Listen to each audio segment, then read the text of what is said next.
এখানে বলছে in a 3-phase load 100 ohm resistance and 173.2 ohm reactance কিসের inductive are connected in series okay in is phase. তার মানে কি একটা 3-phase লোড আছে, ঠিক আছে, যেখানে 100 ওহম রেজিস্ট্যান্স আর 173.2 রিয়েক্টেন্স, সেটা আবার কিসের, সেটা হচ্ছে ইন্ডাকটিভের। কিসে কানেক্টেড আছে, সিরিজে। তার মানে হচ্ছে 100 ওহম রেজিস্ট্যান্স আর এটা এই রিয়েক্টেন্সটা সিরিজে কানেক্ট আছে, এবং এটা যে তিনটা ফেজ তিনটার প্রত্যেকটাতে আছে, এই যে স্পেস। তারপরে if the supply voltage is 2300 volt, তার মানে সাপ্লাই ভোল্টেজ হচ্ছে, সো আমরা যদি করি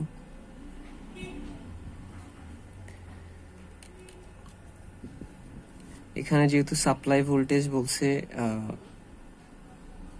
2300 ভোল্ট, তার মানে এটা হচ্ছে ভিএল, যেহেতু এখানে বলে দেয় নেই যে এটা ফেজ ভোল্টেজ না লোড ভোল্টেজ, তো আমরা ধরে নিব কিছু বলে না দিলে load voltage, sorry line voltage, phase voltage না লাইন ভোল্টেজ সেটা বলে দেয় নাই, কিছু বলে না দিলে আমরা লাইন ভোল্টেজ ধরে নিব। তাহলে এখানে এটা হচ্ছে ভোল্ট, ঠিক আছে। তো প্রথমে বের করতে বলছে line and phase current, okay, average power, okay, দুইটা জিনিস বের করতে বলছে, লাইন অ্যান্ড ফেজ কারেন্ট আর অ্যাভারেজ পাওয়ার। তারপরে ইন দ্য কেস, আচ্ছা এটা অফ হবে, in the case of star connection, তার মানে এই যে 3-phase কানেকশনটা আছে সেটা আছে কিসে, স্টার কানেকশন। তাহলে আমরা যদি আঁকি,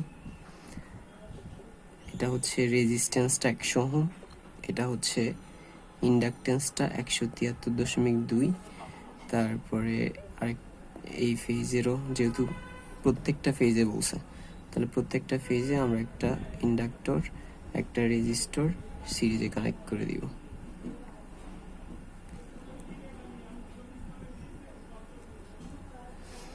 তো এটা হয়ে গেল, এটা হয়ে গেল।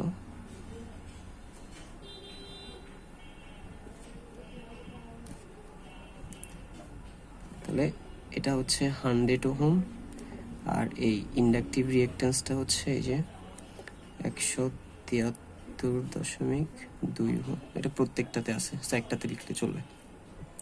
আর এই যে লাইন ভোল্টেজ, সাপ্লাই ভোল্টেজ বলছে 2300, তো এটা লাইন না ফেজ বলে দেয় নাই, কিছু না বলে দিলে আমরা ধরে নিব সেটা হচ্ছে দুইটা লাইনের মাঝখানে যে ভোল্টেজ সেটা। সো এই লাইনের ভোল্টেজ 2300 ভোল্ট।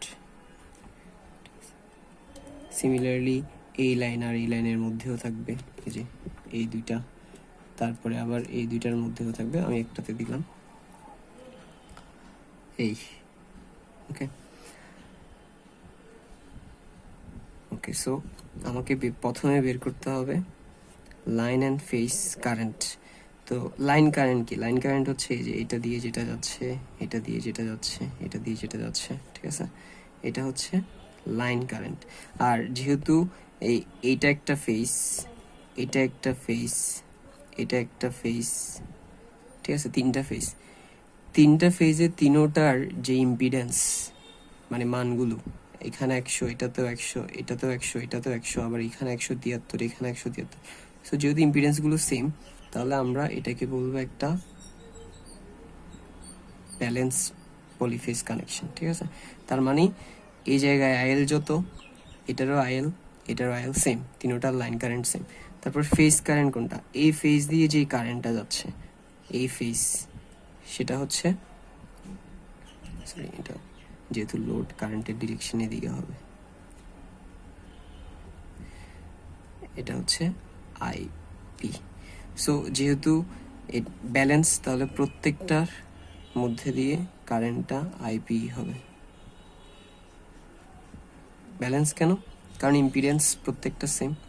তাহলে এবার আমি যদি ইম্পিডেন্স লিখি, ইম্পিডেন্স হচ্ছে কি রেজিস্ট্যান্স প্লাস রিঅ্যাক্ট্যান্স, তাহলে 100 প্লাস, আর যেহেতু এটা ইন্ডাকটিভ তাহলে ওই জন্য প্লাস, ক্যাপাসিটি বলে মাইনাস হইতো, তো একটা যেটা অপারেটর এটা রিঅ্যাক্ট্যান্সের সাথে দিতে হয়, আমরা আগের থেকে জানি এটা।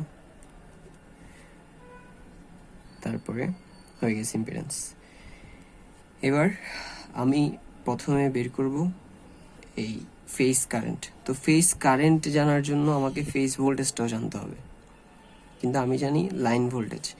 তো আমরা কি জানি যে স্টার কানেকশনের ক্ষেত্রে যে ফেজ ভোল্টেজ সেটা বের করার সূত্র হচ্ছে ভিপি ইকুয়াল ভিএল বাই √3।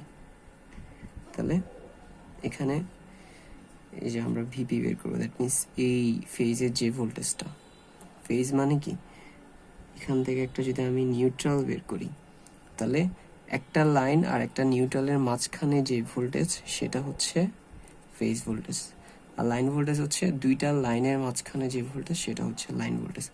তো আমি যদি এই ফেজ ভোল্টেজের সূত্র হচ্ছে স্টার কানেকশনের ক্ষেত্রে ভিপি ইকুয়াল ভিএল বাই √3, এগুলো আমরা আগে থেকেই জানি। তো ভিএল এর মান হচ্ছে 2300,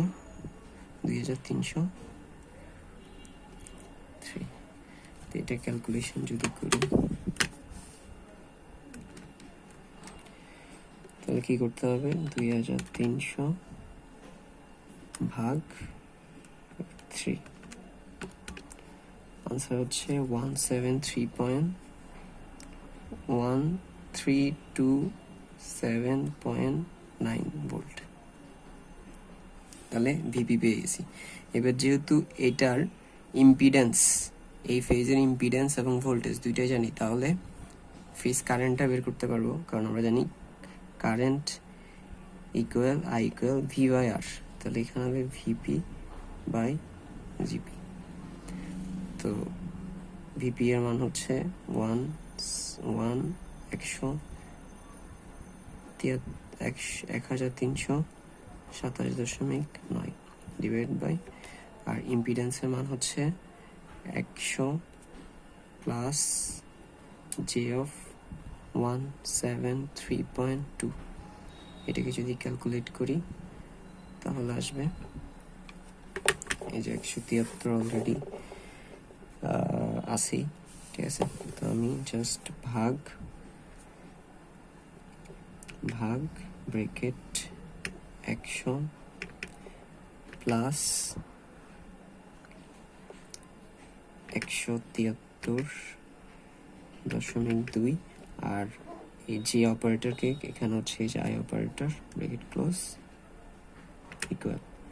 তো এটা আসছে রেক্টেঙ্গুলার ফর্মে, এটাকে যদি আমরা পোলার ফর্মে নিয়ে যেতে চাই তাহলে কি দিতে হবে, শিফট 2, এই যে এখানে 3 নম্বরে পোলার আছে, সো 3 দিলাম, ইকুয়াল দিলাম, পোলারে চলে আসছে। সো মান হচ্ছে 6.63, অ্যাঙ্গেল হচ্ছে এটা -56.99 আসছে, তো এটাকে আমরা -60 ধরে নিলাম। সো এটা হচ্ছে কারেন্ট, আর আমরা জানি তো এটা হচ্ছে ফেজ কারেন্ট, ঠিক আছে, এটা ফেজ কারেন্ট। তো স্টার কানেকশনের ক্ষেত্রে ভিপি, এই যে যেটা আমরা এখানে লিখছিলাম ভিপি, সূত্র হচ্ছে ভিএল বাই √3, আর মানে এটা হচ্ছে ফেজ ভোল্টেজের সাথে লাইন ভোল্টেজের সম্পর্ক। আর ফেজ কারেন্টের সাথে লাইন কারেন্ট কি সম্পর্ক, স্টার কানেকশনের ক্ষেত্রে ফেজ কারেন্ট আর লাইন কারেন্ট সমান। তো যেহেতু ফেজ কারেন্ট এটা, তাহলে লাইন কারেন্টটা হবে এটা, equal 6.63 angle of -60 degree. So এটা একটা আনসার, এটা একটা আনসার, ঠিক আছে, এটা হয়ে গেছে। এবার হচ্ছে এটা average power. Average power P এর সূত্র কি, অ্যাভারেজ পাওয়ার মানে হচ্ছে অ্যাক্টিভ পাওয়ার, সেটা সূত্র হচ্ছে আমরা দুইটা আছে, একটা হচ্ছে √3 ভিএল আইএল কস থিটা, আর এটা হচ্ছে লাইন দিয়ে, আমি যদি লাইন ভোল্টেজ আর লাইন কারেন্ট দিয়ে করি, আর যদি ফেজ ভোল্টেজ আর ফেজ কারেন্ট দিয়ে করতে চাই তাহলে 3 ভিপি আইপি কস থিটা। তো আমি যেহেতু ভিপি আইপি দুইটাই জানি, সো এটা দিয়েই করি। তাহলে active by average power by average active power equal হচ্ছে 3 VP IP cos theta equal 3 into VP এর মান হচ্ছে কত? ভিপি এর মান হচ্ছে 1000, এই যে ভিপি 1327.9, আর আইপি এর মান হচ্ছে, আমরা শুধু ম্যাগনিটিউডটা নিব, ঠিক আছে, মানে শুধু মানটা নিব, অ্যাঙ্গেলটা নিব না। তাহলে 6.63 কস থিটা কত হবে? এই যে থিটা, থিটা হচ্ছে সিম্পল ফেজ ভোল্টেজ আর ফেজ কারেন্টের মাঝখানের অ্যাঙ্গেলটা, ঠিক আছে। আমরা জানি থিটা বের করার সূত্র হচ্ছে, সেটা আমি এখানে বের করি, theta equal theta of V minus theta of I, ঠিক আছে। তো এখানে ভোল্টেজের অ্যাঙ্গেল হচ্ছে 0 আর এয়ার অ্যাঙ্গেল হচ্ছে 60, সো এটা -60 আছে, তাহলে -60 ইকুয়াল মাইনাসে মাইনাসে +60, ঠিক আছে। এই তাহলে এটার মান হচ্ছে 60।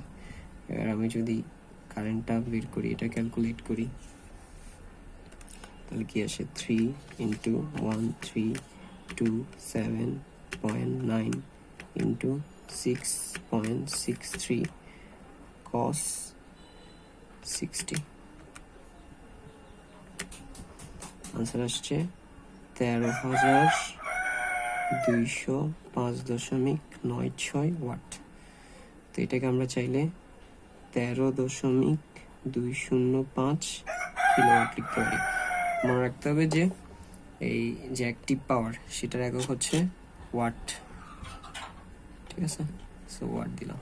এই হচ্ছে আমাদের দ্বিতীয় আনসারটা, এই যে দ্বিতীয়টা বের হয়ে গেছে।